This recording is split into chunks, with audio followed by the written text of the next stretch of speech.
Hey guys, and welcome back to Kings Island History. Today we're talking about the 2000s. In the year 2000, Son of Beast, the world's tallest, fastest, and only looping wooden roller coaster would open at Paramount's Kings Island. Son of Beast was 218 foot tall, had a 214-foot drop, and went 78 miles an hour. Son of Beast was an absolutely insane ride and was built to be the Beast sequel. However, this attraction would be a failure, as we all know. Also in 2000, Fear Fest would open for the first time. This is now known as Halloween Haunt, and this would be Paramount's Halloween event. And overall, it looks much scarier than Halloween Haunt is nowadays. This looks like an amazing event, and I would have really enjoyed it, as I think Paramount probably did a better job theming and doing the haunted attractions. However, Cedar Fair still does a decent job with this. And overall, I think that this would have been a great addition for the time. Then in 2001, they would open Runaway Reptar. This would be part of the expansion of their Nickelodeon Universe area. Runaway Reptar is a Vekoma hang and bang, or an inverted family ride. These are known as a hang and bang because of the horrible over-the-shoulder restraints that they have. This is just horrible. Next, Flight of Fear would drop its over-the-shoulder restraints for a lap bar. This would be a good addition, as it would get rid of headbanging and overall make this a more smooth experience. Also in 2001, Kings Island would lose their oldest steel roller coaster, the King Cobra. King Cobra would close at the end of the 2001 season. This attraction was getting outdated as it opened early in the 1980s, and Kings Island just didn't really want to operate it anymore. Next, in 2002, Kings Island would open Tomb Raider the Ride. Tomb Raider the Ride was a top spin, and these were very interesting attractions, and this is probably the best themed attraction in Kings Island history. I never got to experience Tomb Raider because I was very young when it opened and closed, and I didn't go to Kings Island before then. This looks like an amazing attraction. It looks like it would be intense and also have amazing theming. Also in 2002, Slingshot, a new upcharge attraction, would open for the first time. This is an average Slingshot. They're at every park, and this just recently closed. Not that big of a deal, but I mean, you gotta talk about it because it was there for a little bit of time. Also in 2002, the Phantom Theater attraction would close for a new attraction coming to this area in the next few years. You'll see that in a second. And also in 2003, Kings Island would open Delirium. This opened as the world's tallest frisbee ride. This is still an amazing attraction today, and it gives a very enjoyable ride. For the time, this was very revolutionary and definitely an insane attraction.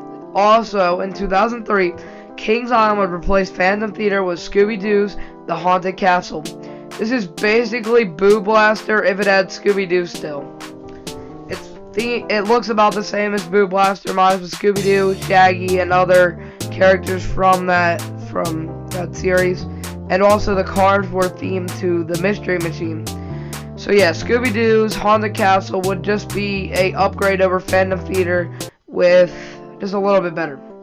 Also, and then in 2004, they would expand the water park with Crocodile Dundee's Boomerang Bay. This would include new slides, new attractions, and a new family play area for the water park.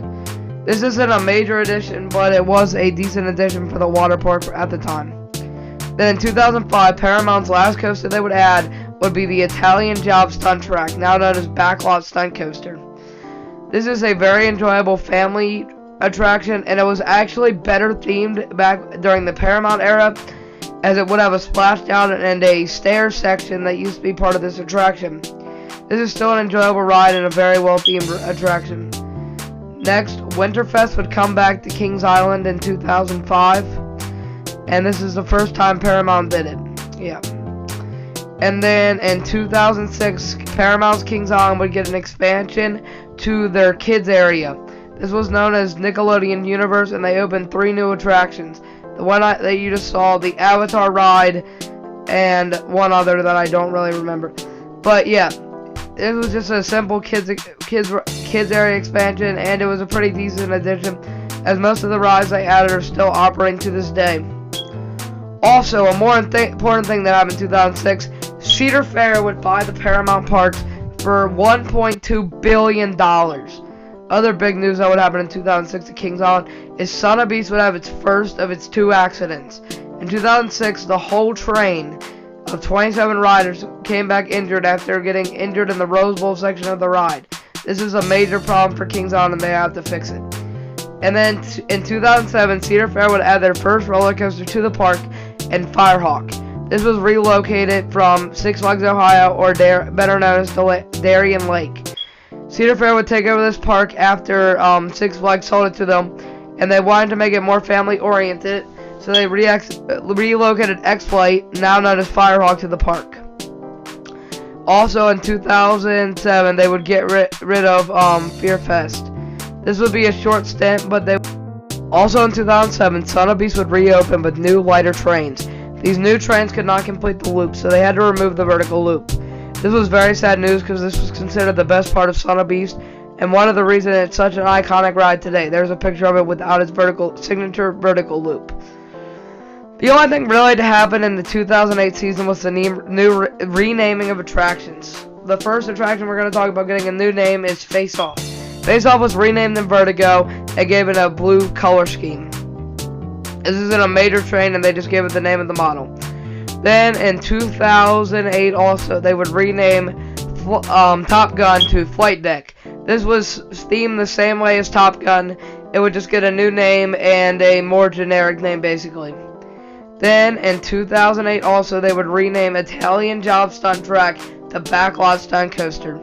This was just a name that's it fits the ride and it's an okay name. Also in 2008 they would rename Tomb Raider the Ride to The Crypt. This would maintain some of the same theming though. Then in 2009 Cedar Fair would open their first monster of a roller coaster, being Diamondback. This would be their B&M Hyper, which is something that Cedar Fair liked to add early in their existence with the Paramount parks. This is a great attraction, has good airtime, a good splashdown, and overall is a pretty good addition for the time. It's still one of the best rides at Kings Island.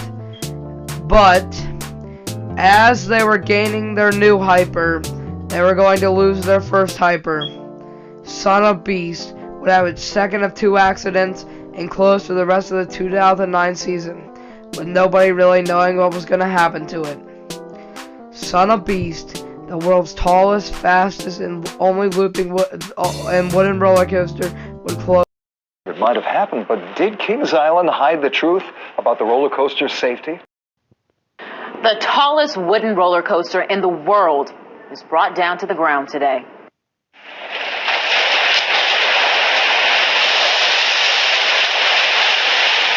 Jeff Booth is crying in the corner. Crews at Kings Island started demolishing the Son of Beast earlier this week. The ride, which opened back in 2000, had been closed and out of operation since 2009, following